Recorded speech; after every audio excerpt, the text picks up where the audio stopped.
Este programa tem o apoio de...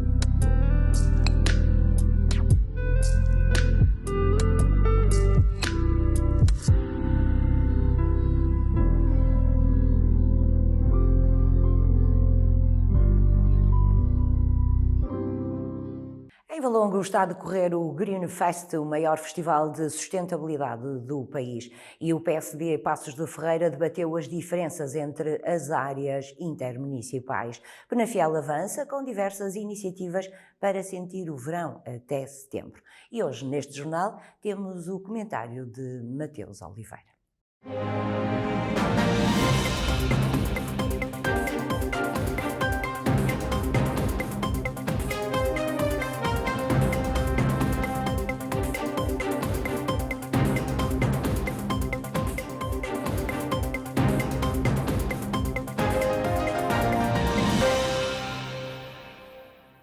Muito boa tarde, sejam bem-vindos ao novo jornal desta sexta-feira. O município de Valongo acolhe o Green Fest, o maior festival de sustentabilidade do país. A iniciativa decorre até amanhã. A primeira edição do Green Fest Valongo 2022, com o tema Economia Circular Regenerativa e as Nature-Based Solutions, decorre já nos próximos dias 1 e 2 de julho no Fórum Cultural de Hermesinda, em Valongo. A autarquia valonguense destaca que este é o maior festival de sustentabilidade do país, salientando que o Green Fest é um evento para toda a família e onde se juntam também empresas, autarquias e cidadãos e cidadãs de todas as idades, com o objetivo de sensibilizar para as questões da sustentabilidade. A ideia é lembrar e reforçar que todos nós temos o poder de mudar, de agir e de contribuir para a mudança. Refere a nota informativa que salienta que este ano todos os eventos Green Fest terão um formato híbrido, presencial e online. E o PSD Passos de Ferreira debateu diferenças entre as áreas intermunicipais, um tema que tem estado em discussão porque os social-democratas consideram que o Executivo Socialista pretende que o município integre a área metropolitana do Porto. O PSD Passos de Ferreira organizou um debate sobre as comunidades intermunicipais com o objetivo de esclarecer o que poderá vir a ser no futuro o enquadramento regional do concelho de Passos de Ferreira. O PSD Passos de Ferreira destaca que este é um tema que tem estado em discussão porque existe a vontade da maioria PS na Câmara Municipal em ingressar na área metropolitana do Porto. O PSD Passos de Ferreira entende que este caminho não pode estar assente em estados de alma ou vontades próprias. Tem sim de ser um tema de ampla discussão que envolva o setor político, social e empresarial, enveredando toda a sociedade. E os bombeiros de Entre os Rios, Penafiel, combateram um incêndio numa relote na madrugada da passada quarta-feira. Os bombeiros voluntários de Entre os Rios responderam na madrugada desta quarta-feira a um alerta de incêndio numa relote na Rua da Barragem, no Torrão. Segundo fontes dos bombeiros de Entre os Rios, para esta ocorrência foram mobilizados 7 elementos e 3 viaturas. Em Amarante, um jovem de 23 anos foi detido e constituído arguido por posse de arma proibida. O Comando Territorial do Porto, através do Posto Territorial de Amarante, no passado dia 30 de junho, deteve um homem de 23 anos por posse de arma proibida no concelho de Amarante. No âmbito de uma ação de policiamento de proximidade, numa área referenciada pelo consumo de estupefacientes, os militares da Guarda detectaram a presença de uma viatura suspeita à qual foi efetuada uma abordagem. No decorrer das diligências policiais, foi possível detectar que no interior do veículo estava uma arma proibida, motivo que levou à detenção do indivíduo e à apreensão da arma. O detido foi constituído arguido e os factos foram comunicados ao Tribunal Judicial de Amarante. A segurança é uma prioridade e, por isso, a organização do Penafiel Racing Fest promoveu uma ação de formação de capacitação nos bombeiros voluntários de Penafiel. Esta já é a segunda vez que fazemos este tipo de ações, só que desta vez ainda temos um input muito maior, porque o comandante dos bombeiros, o José, ele acabou de fazer o curso agora no Rally de Portugal, um curso da FIA, por isso é uma mais-valia todo o conhecimento que ele trouxe de lá, poder passá-lo aqui às nossas 3 corporações daqui da nossa região, que estão a espontar a dar apoio ao Racing Fest, por isso é importante que os bombeiros percebam desde todos os equipamentos, desde o sistema ANS, como é que se desmonta o sistema ANS do capacete, como é que se extrai o piloto ou o copiloto de dentro de um carro de corrida, como é que se utiliza um sistema de corte de corrente, o sistema de incêndio, que os carros já trazem equipados. Por isso, obviamente que isto é muito importante e é bom, toda a gente tem informação e toda a gente fica a perceber melhor. Acho que estamos mais bem preparados já. Essencialmente a formação consiste como retirar vítimas em carros de rally. Os procedimentos do dia a dia não se usam, visto termos que usar colete de extração e assim a retirada das vítimas em carros normais em acidentes de viação. Num carro rally com todos os rollbars, todos os encostos de cabeça e todas as proteções que o carro tem, é muito difícil colocar um colete de extração nesta situação. Tivemos a utilizar algumas técnicas que se podem pôr em uso no caso de haver acidente. O ideal é não acontecer nenhum acidente, mas se houver alguma situação, estamos preparados, fizemos formação, tanto nós como as outras entidades presentes no Racing Fest, fizemos formação para qualquer situação que eventualmente aconteça. É muito importante esse tipo de ação de formação, porque permite capacitar mais a nossa equipa de intervenção rápida, juntamente com os bombeiros, na assistência a um possível politraumatizado num contexto de Racing Fest e com os riscos inerentes, no sentido de fazer uma extração rápida e segura. Isto permite-lhes capacitá-los nas técnicas utilizadas, com a dificuldade e com o agravante deste tipo de carros ter uma estrutura diferente que não lhes permite fazer como habitualmente. De facto, a nossa equipa está capacitada porque são tudo elementos com qualificações específicas na área do pré-hospitalar, da emergência, 5 funcionários do centro hospitalar, nas diferentes áreas do departamento de emergência e que habitualmente fazem ou praticam VMER na viatura médica de emergência hospitalar e, portanto, têm a experiência continuada e que nos poderá, penso eu, ajudar numa intervenção mais eficaz. Eu penso que é muito importante porque não é todos os dias que bombeiros vão fazer esse tipo de coberturas, não é? Alguns não devem ter essa experiência de tirar um piloto ou um navegador dentro do carro de corridas, visto que um carro de corridas é um carro um bocado mais complicado. Tem o rollbar, que é uma peça muito importante para a nossa segurança, mas que é muito difícil tirar um condutor ou um piloto lá dentro e então se ele pesar um bocadinho é mais complicado se torna, por isso que é muito importante eles saberem tirar um navegador ou um piloto dentro da viatura. Que é importante os bombeiros saberem lidar com essas situações. E o município de Penafiel avança com dezenas de iniciativas para sentir o verão até setembro.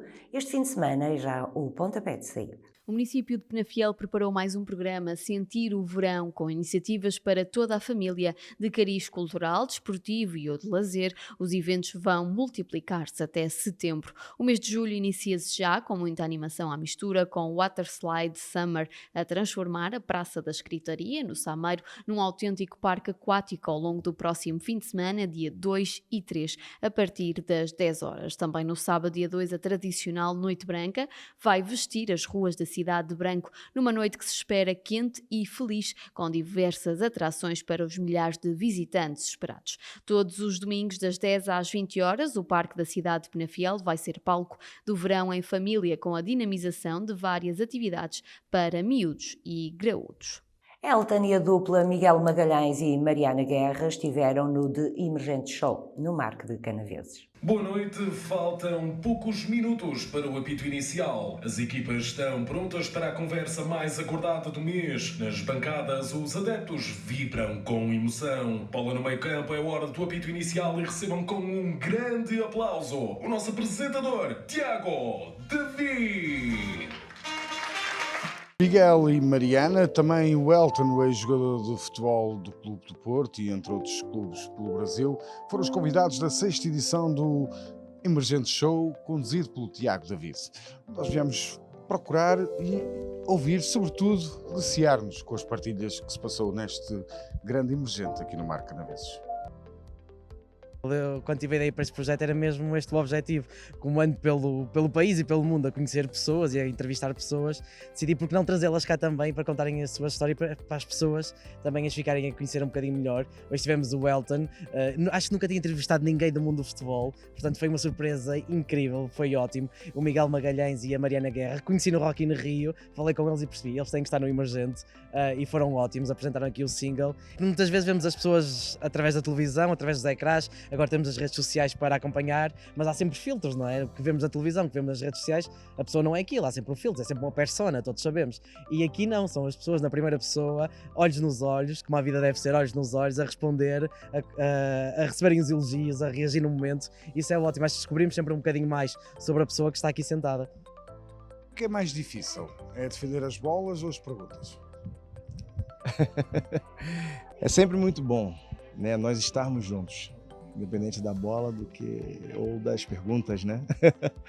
Eu vou ser muito, mas muito sincero. Não esperava encontrar o público que eu encontrei aqui hoje, confesso, por vários motivos. Porque eu não conhecia, no caso, a plateia. Eu penso que esse público faz com que o programa, né, esteja da forma como está. Depois, uma quarta-feira, pensei que não fosse encontrar, mas surpreendentemente e maravilhosamente feliz, encontrei uma plateia fantástica e que deixei inclusive registrado.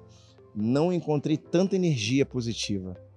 Nós nunca tínhamos estado assim num talk show, foi o primeiro e foi um prazer enorme, agradecemos imenso o convite. Já tínhamos sido entrevistados alguma vez, depois do Rock in Rio, mas assim sinto que foi algo mais presente, deu para conhecer também melhor a nossa história, o nosso percurso.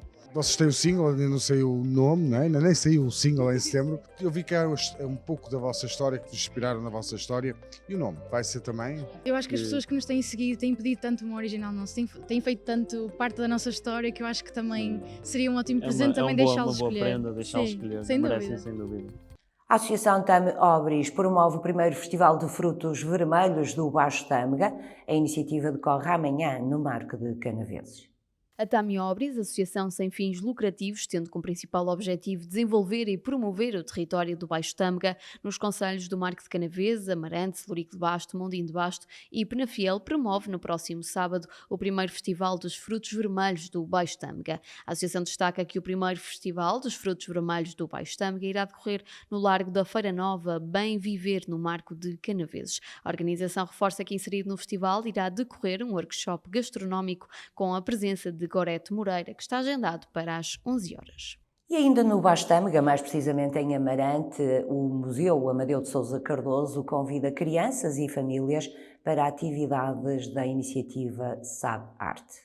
Entre julho e setembro, o Museu Municipal Amadeu de Sousa Cardoso convida as crianças e famílias a participarem na iniciativa Sabarte, que acontece no terceiro sábado de cada mês, das 10 às 11h30. A 16 de julho, o Amor Alimenta destina-se às famílias que serão convidadas a refletir sobre o amor a partir das cartas enviadas por Amadeu de Sousa Cardoso à sua família e amigos quando residia em Paris. A 20 de agosto, o Sabarte sai do museu para o Centro Histórico e desafia as crianças com idade entre os 6 e os 12 anos a explorarem através do olhar a preservação e valorização do meio que envolvendo do património, tendo como ponto de partida o Dia Mundial da Fotografia, que se assinala dia 19, o registro com sentido é o tema da atividade em agosto.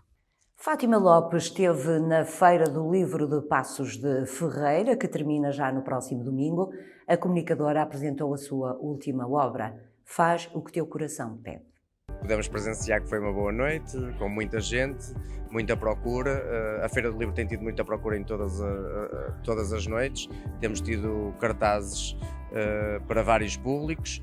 Hoje era para um público específico, muita vontade de conhecer a Fátima Lopes. E hoje tínhamos aqui um misto das pessoas que vinham com os livros, compraram os livros, alguns traziam os livros que gostavam de ser autografados. Mas sim, foi uma noite quente, foi uma noite mágica, com muitas emoções.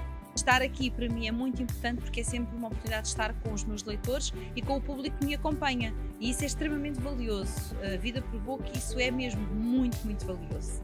O que me motiva, na verdade, é ter muitos leitores pelo país inteiro, e já é o 9º livro, portanto eu já tenho pessoas que há muitos anos que leem os meus livros e elas merecem que eu esteja perto delas enquanto escritora também, e por isso cada vez que tenho uma oportunidade de apresentar um livro é uma oportunidade de estar com os meus leitores e às vezes com pessoas que nunca me leram, mas que me vão ler pela primeira vez. É um livro que fala muito de escolhas, é um livro muito cheio de afetos, de emoções, é um livro que promove o estar e o sentir e o valorizarmos as relações que são mais importantes para cada um de nós. Os livros, sendo escritos por alguém, esse alguém tem que estar lá de alguma maneira, não é? Porque os livros não são fantasmas, eles são escritos por pessoas e essas pessoas têm personalidade, têm os seus valores, têm os seus princípios, e isso acaba por estar nas obras. As minhas personagens, eu faço questão de que não tenham a ver comigo em termos de episódios que viveram na vida, vida exatamente para não me dizerem que são autobiográficos. Não são autobiográficos, são os personagens que eu crio, com as vidas que eu acho que fazem sentido. Fizemos um cartaz diferente, fizemos um cartaz mais forte pelo facto de termos estado 2 anos parados com a pandemia e sabíamos que as pessoas estavam sedentas de cultura, de livros, deste evento. Este ano a única diferença é que se calhar temos mais vontade, temos mais saudade e vimos com outro gosto, também com o gosto de sair, de poder estar com as pessoas, de poder abraçar, de poder conviver. Penso que também tem esse misto de saudade e de vontade de sair e de conviver. As pessoas precisam de ouvir discursos que as motivem e que lhes deem força, não o contrário. Portanto, sempre que vem alguém capaz de uma forma normal, falando da vida normal do dia-a-dia, deixar algumas ferramentas, alguns ensinamentos que nos levem a fazer diferente com a nossa vida, eu acho que vale sempre a pena. Esta noite, Miguel Carvalho é o escritor convidado e vai apresentar o livro Amália, Ditadura e Revolução. E o município de Lamego já apresentou o programa das festas da Nossa Senhora dos Remédios. Mais conhecida como a Romaria de Portugal, as festas em honra de Nossa Senhora dos Remédios 2022 regressam em agosto a Lamego. Por esta altura, a cidade oferece aos seus habitantes e aos milhares de turistas que a visitam um programa recheado de atividades populares e religiosas. Uma das maiores romarias de Portugal tem como ponto alto da celebração a grandiosa procissão de triunfo, na qual os andores ostentam imagens sagradas puxadas por juntas de bois, tal como manda a tradição. Também a marcha luminosa, a Batalha das Flores, a iluminação das principais ruas e avenidas da cidade e o sempre deslumbrante fogo de artifício são momentos especiais a não perder durante esta celebração. Em 2022, o cartaz musical também promete ser especial, com a atuação de artistas nacionais bem conhecidos do grande público. E seguimos agora para uma curta pausa, voltamos dentro de alguns segundos. Peter Parker is a criminal. That's why he's hiding. He's telling me to clear my name.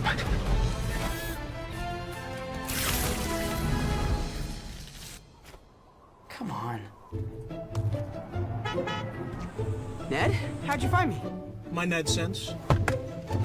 But also, time to face your destiny. What? I don't know, I just wanted to say something really cool. See the all-electric Ioniq 5 in Spider-Man No Way Home. Vais querer o novo? Não, eu quero o clássico. O novo também é clássico. Oh, é como se este clássico levasse assim um... Uau! Uau! Estás a ver? Lá estás tu com os teus wows. Num clássico não se mexe. Mexe, pois. Foi para ficar mais uau! Qual vai ser o seu pedido? Bacon! Com ou sem bacon, um clássico é sempre um clássico. Não percas o Big Mac Bacon ao preço do Big Mac original, na McDonald's. E já estamos de regresso, sejam de novo bem-vindos. Agora o desporto. O União Sport Clube de Baltar celebrou as suas bodas de ouro. O presidente do clube assumiu como objetivo a subida de divisão. União Sport Clube de Baltar, equipa que milita na primeira divisão da Associação de Futebol do Porto, celebrou 50 anos de existência e assume como objetivo para a presente temporada a subida de divisão. O presidente da União Sport Clube de Baltar, Isidro Almeida, destacou em declarações ao Novo Canal que é uma honra presidir a uma instituição que é acarinhada pela comunidade local, sendo igualmente uma referência na Associação de Futebol do Porto. Falando dos objetivos da sua equipa, Isidro Almeida assumiu claramente que a União Sport Clube de Baltar vai lutar pela subida de escalão, apesar da forte concorrência da competição que irá encontrar pela frente. E Paredes recebe a segunda etapa do Campeonato Nacional Futevôlei 2022. É já este fim de semana no Campo de Areia, no Parque da Cidade. A cidade de Paredes vai receber pela primeira vez a segunda etapa do Campeonato Nacional de Futevôlei 2022 no Campo de Areia do Parque da Cidade no próximo fim de semana, dias 2 e 3 de julho. A autarquia paredense destaca que nos 2 dias de competição estarão em prova 20 equipas, nomeadamente 40 atletas em representação de 9 clubes provenientes de norte a sul de Portugal continental e também da região autónoma da Madeira. No sábado, dia 2, a competição inicia-se com a fase de prata pelas 9h30. Serão 12 equipas que ao longo do dia, num total de 22 jogos, irão discutir as 4 primeiras posições para garantir o passaporte para a fase de ouro. E Paços de Ferreira acolhe entre 13 e 17 de julho a 10ª Festa Nacional de Mini Basquete. Esta 10ª edição surge após 2 anos de interregno devido à pandemia e espera-se que continue com o sucesso das edições anteriores, reconhecido por todo o universo basquetebolista nacional. A autarquia pardense destaca que a competição irá integrar 20 comitivas com 320 atletas, sub-12 e 80 técnicos. A estes elementos juntam-se ainda a toda a organização, árbitros e oficiais de mesa, totalizando cerca de 500 envolvidos. Como se já não bastasse, os familiares vindos de todo o lado do país, incluindo ilhas, dão à nossa cidade uma dinâmica desportiva que sai dos campos de jogo e estende-se a tudo aquilo que Paços de Ferreira pode oferecer no campo social até ao campo económico. Refere o município que sustenta que todas as comitivas dormem e fazem as suas refeições nas instalações da escola secundária, o que torna Paços de Ferreira um lugar de excelência para a realização de um evento que cá nasceu e que se pretende que continue. E no futebol, o Paços de Ferreira já concluiu os testes físicos e exames médicos e, por isso, já regressou ao trabalho. O Futebol Clube Paços de Ferreira concluiu os testes físicos e exames médicos e já deu os primeiros passos da época. A informação é avançada pelo próprio emblema pacense, que destaca que a equipa principal do Futebol Clube Paços de Ferreira apresentou-se no início da semana no Estádio Capital do Móvel para o arranque oficial da temporada 2022-2023. Esta quarta-feira o plantel iniciou os trabalhos no relevado, sendo que irá dar início em breve aos jogos de preparação. Atletas lousadenses estiveram em destaque no Campeonato Nacional de Kempo 2022.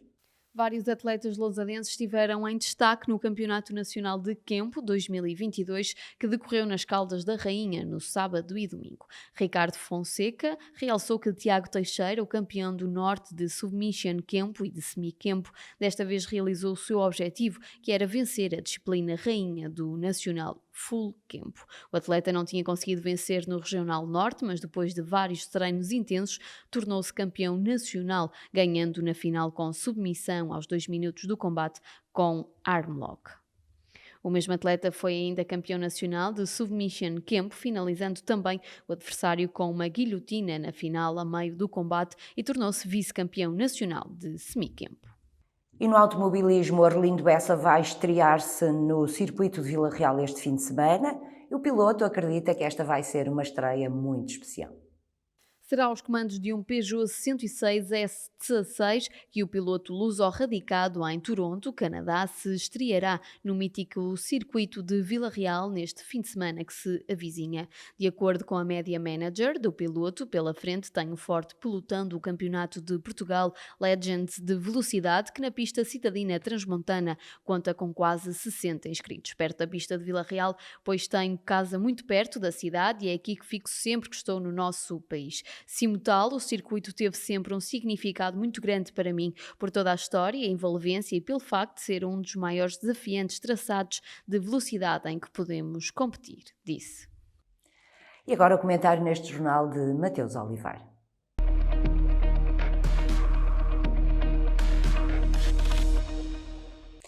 E neste jornal, então, o comentário sobre a Conferência dos Oceanos, o fim do ano escolar, também sobre a inauguração da Casa Boa Esperança, sítios de cultura em Abragão e ainda uma pequena abordagem a toda esta polémica em torno do aeroporto de Lisboa. Muito boa tarde, Mateus Oliveira. Começamos pela Conferência dos Oceanos e, efetivamente, esta foi uma iniciativa muito importante para o país e para o mundo. Termina hoje em Lisboa. Há já aqui alguns dados positivos ou vamos continuar a ter um oceano de problemas em relação à temática? Muito boa tarde, Emília. Boa tarde a todas as pessoas lá em casa. Efetivamente, o cerne da questão reside mesmo aí. Percebermos que se no fim desta Cimeira dos Oceanos finalmente começaremos a ter medidas que efetivamente melhorem a forma como abusamos dos nossos recursos hídricos e dos nossos recursos marinhos. Efetivamente, o que me faz refletir aqui um bocadinho sobre esta questão e aproveitando aqui a oportunidade que temos de falar também sobre estas temáticas, parece-me fundamental que cada um de nós perceba a importância que os oceanos têm na vida do nosso planeta, na vida de toda a gente. Da Terra. É fundamental nós preservarmos os oceanos no sentido em que há uma espécie de ciclo completo em que os oceanos nos permitem efetivamente extrair o melhor que têm e ser possível nós conseguirmos dar-lhes a sustentabilidade que é fundamental para as gerações futuras. Eu quero muito acreditar que vai ser possível cuidar dos oceanos para que os meus filhos, eventualmente os meus netos, possam conhecer a Terra tal como ela a biodiversidade que existe também, atualmente nos oceanos. Sim, aliás, porque os ativistas chamam a atenção para a extinção de metade das espécies dos oceanos e querem mais ações no sentido de tentar reverter esta situação, se é. Certo, e nós encaramos, de certa forma, o planeta sempre numa perspectiva demasiado abusiva. Os oceanos, eu tenho lido um bocadinho sobre isto nos últimos dias e estado atento ao que se tem passado em Lisboa, têm a capacidade de produzir alimentos para quase metade da população mundial. Isto só precisa de ser um ciclo otimizado em que os oceanos dão e recebem também o melhor de nós de forma a serem bem cuidados para nos darem mais e melhor e este ciclo... Claro, porque para além da poluição também temos a questão da sobrepesca, não é? Exatamente, da sobrepesca, das pescas ilegais, porque continua a ser um problema gravíssimo. O transporte marítimo, perdão, que é efetivamente um problema porque é extremamente poluente. E eu diria que é fundamental percebermos, relativamente aos oceanos, um conceito demasiado complexo e que é simultaneamente e antagonicamente muito simples, o conceito de economia azul. E a forma o exemplo que eu trago aqui hoje para que quem nos vê possa perceber um bocadinho o que é a economia azul é o caso específico da Noruega e da produção de salmão. A Noruega é um país rico, porventura o mais rico do mundo no que concerne à aquacultura. Porquê? Porque conseguiu perceber e levar a cabo políticas de economia azul efetivamente funcionais. E o caso específico do salmão é paradigmático disso. No Japão, o salmão é usado para o sushi, para o sashimi, no Japão e no resto do mundo. No entanto, no Japão perceberam que o salmão do Oceano Pacífico não é propriamente o mais indicado para consumo. Então, a Noruega percebeu que existia ali uma oportunidade. A Noruega, neste momento, produz salmão em aquacultura com elevadíssimos padrões de qualidade, utilizando o mar, não é? A Noruega tem está muito similar a Portugal na relação entre território e mar. E a Noruega começou a produzir em aquacultura salmão de elevadíssima qualidade. Mas para produzir esse salmão de elevadíssima qualidade tem que cuidar muito bem do oceano. Ou seja, isto gera-se aqui um ciclo, a Noruega produz o melhor salmão que existe, vende esse salmão para todo o mundo, em especial para o Japão, recebe esse dinheiro, cuida dos oceanos. Há aqui um ciclo perfeito, porventura um dos melhores exemplos, muito simplista, mas permite perceber perfeitamente este conceito de economia azul. Mas hoje certamente vamos ficar a conhecer a declaração que vai sair de Lisboa. Há aqui já alguns pontos fundamentais que certamente vai referir, que é a questão de efetivamente o mar ser considerado fundamental para a vida na Terra. O problema é, será que haverá compromissos que os países vão concretizar ou não? Esta declaração certamente vai conter compromissos, não é? Eu julgo que é uma inevitabilidade. Será que os países depois os vão concretizar? Essa é a pergunta de $1 milhão, porque efetivamente é uma questão que se repete constantemente, porque temos tido ao longo das últimas décadas países, sobretudo economias emergentes, que entendem que o fator económico se deve sobrepor ao fator ambiental e efetivamente as políticas que são tomadas, se não forem mais musculadas, digamos assim, são muitas vezes pura e simplesmente ignoradas. Eu tenho muita curiosidade em perceber qual vai ser o resultado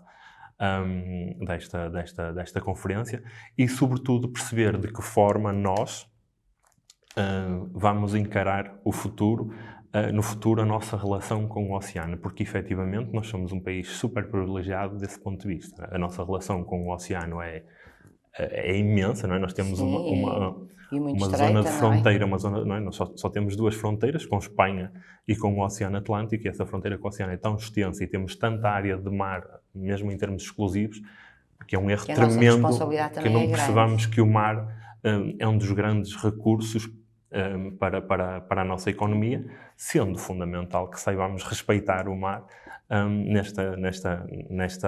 nesta simbiose perfeita de o mar dá e o mar recebe. E agora, Mateus, vamos falar rapidamente do final do ano escolar. Vamos. Como é que acha que, apesar de todas as vicissitudes que foram ocorrendo, como é que vê o final deste ano escolar? O final deste ano escolar espero que encerre aqui um capítulo muito específico do que tem sido os anos escolares. Nós estamos aqui no limite da questão do Covid, do impacto que o Covid vem tendo nas nossas vidas, e eu que tenho dois miúdos na escola, fiquei extremamente preocupado com estes últimos 3 anos, digamos assim, porque 2 deles foram passados quase em telescola, e a aquisição de conhecimentos torna-se particularmente difícil, ainda que se tenha conseguido fazer dentro de toda a problemática inerente à situação, que se tenha conseguido fazer um trabalho que eu julgo ser positivo. Eu julgo que os professores, os educadores, os auxiliares, toda a comunidade escolar e também, inevitavelmente, os pais, fizeram um trabalho excepcional dentro de todas as contingências inerentes à situação.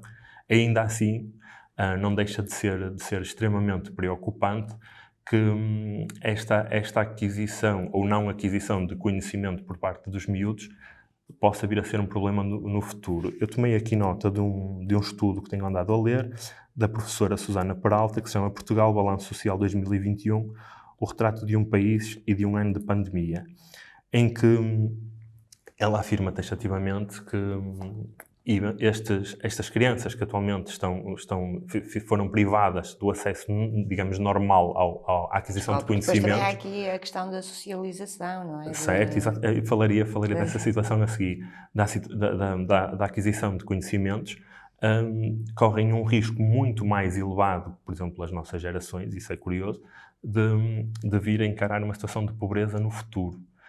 Ou seja, a escola pode perder aqui, se não for... É fundamental que o início do próximo ano ou que os próximos anos permitam um esforço suplementar de todos, dos pais, da comunidade escolar, no fundo de toda a comunidade, para que essa falta de aquisição, ou esse déficit de aquisição de conhecimentos possa ser suprimido.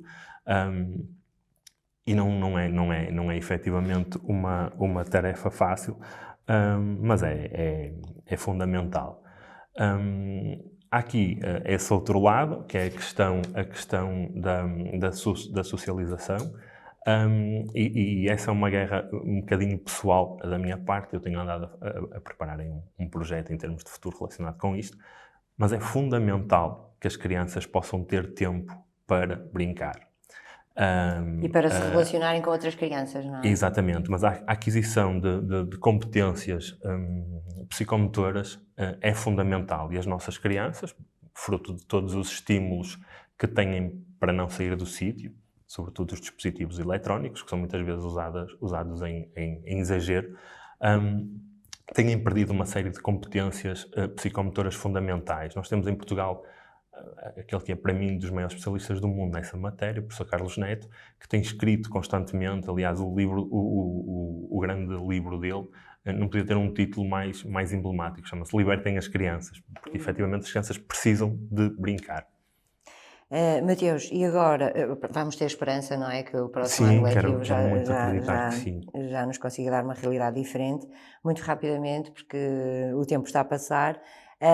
Também quero aqui falar sobre a Casa da Boa Esperança, Sítios de Cultura, que foi inaugurada em Abragão, Sim. Sua terra, não é? Sim. Esta Casa da Boa Esperança, efetivamente, acolhe cultura e distribui cultura. É isso? Exatamente. A minha necessidade quase de falar aqui sobre a Casa da Cultura a Casa da Boa Esperança, ou Casa das Luzes, como nós lhe começamos a chamar, porque efetivamente de fora tem umas pinturas de umas luzes a simular que é um candeeiro, que são os candeeiros que estão acesos. É muito bonita a casa, já tive a oportunidade de ver a fachada. É emblemática daquilo que de bom se faz pela cultura aqui na nossa região. E efetivamente eu continuo a sentir que a cultura acaba por ser sempre um bocadinho o parente pobre em quase todas as situações, e esta não é exceção. Aqui estamos a falar de um caso específico de uma pessoa com uma visão extraordinária nestas matérias, que se predispõe a estar lá de forma gratuita, a ceder um edifício que é seu de forma gratuita à população, a ter lá os seus livros, as suas coisas, a ter lá uma série de objetos que são parte fundamental da história daquela terra, completamente à disposição das pessoas, e tudo numa perspectiva muito, muito fluida. Chega-se, se quiser ler, lê-se, se não se quiser, não se lê-se, se quiser levar os livros para casa, levam-se livros para casa, se quiser estar a falar de livros, falam-se de livros.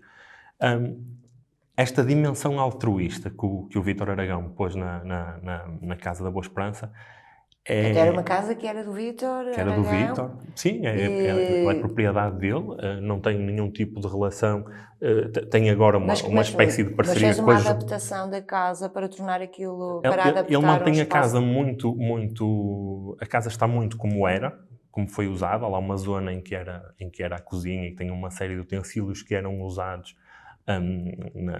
há décadas atrás, e no tempo fazem parte da história, também é uma forma de conhecer exatamente, um pouco ela há uma série de memórias, há uma série de recordações de outros tempos, de outras atividades, desde logo ligadas lá ao clube de futebol, e quando foi fundado, nos anos 60, uma série de coisas muito, muito particulares, e há sobretudo essa disponibilidade dele para com a comunidade. Para com a comunidade. E é muito engraçado, porque chegamos lá e temos bebés a brincar com livros.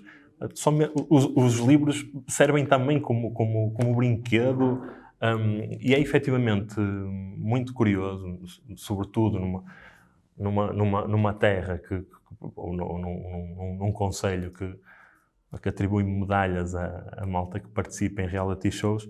É muito curioso perceber que há este outro lado do altruísmo para com a cultura. Que há pessoas que mereciam também essas medalhas, não é? Nem é tanto por aí, é questão da valorização.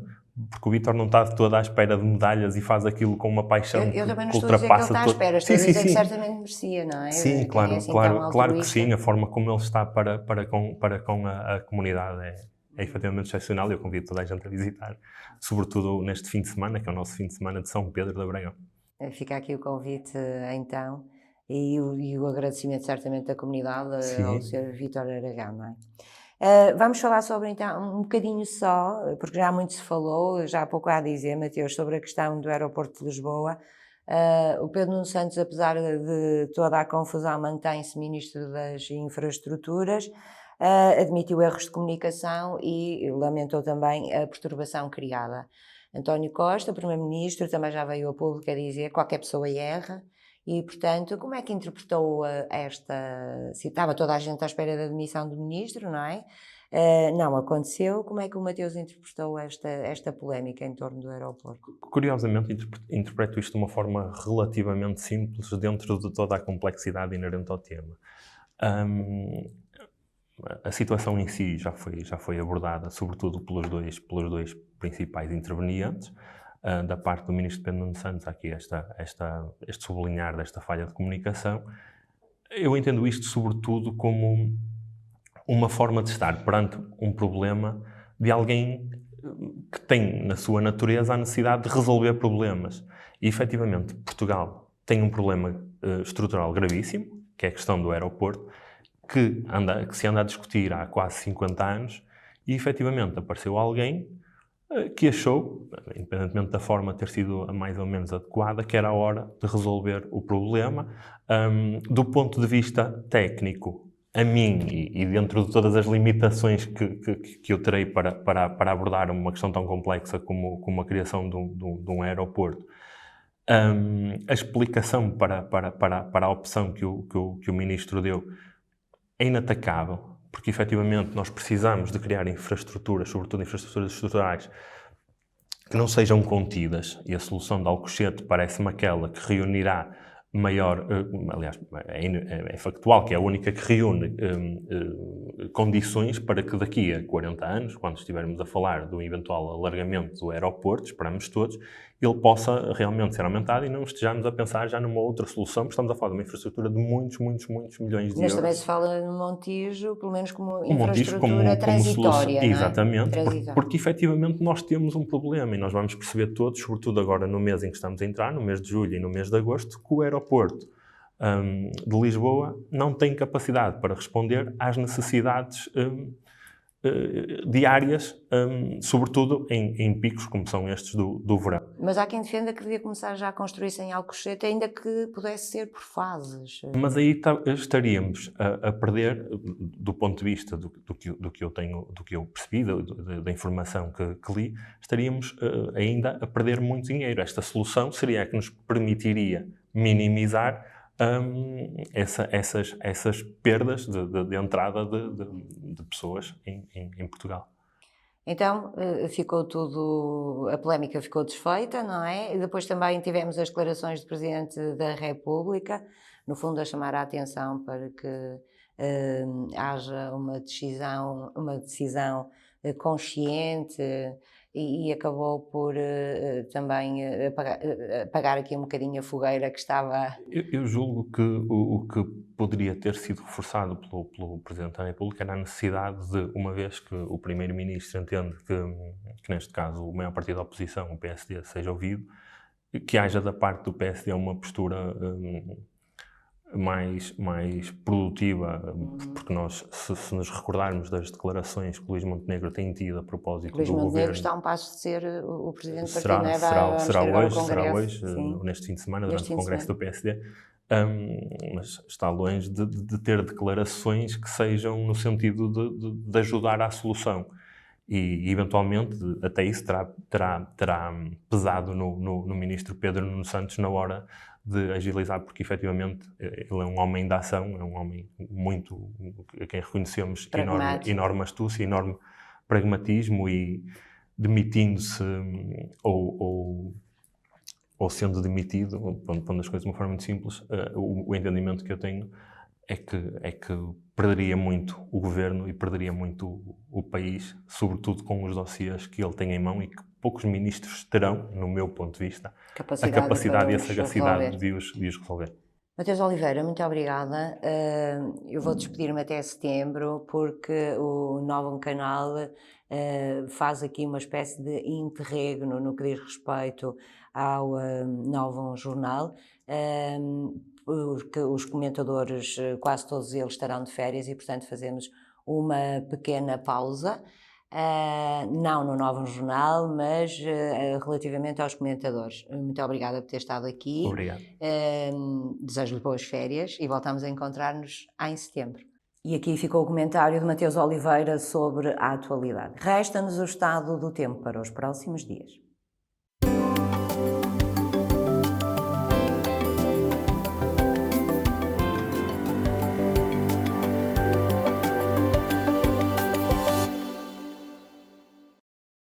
Amanhã, sábado, o céu vai apresentar-se nublado por nuvens altas, com temperatura máxima de 30 graus e mínima de 13.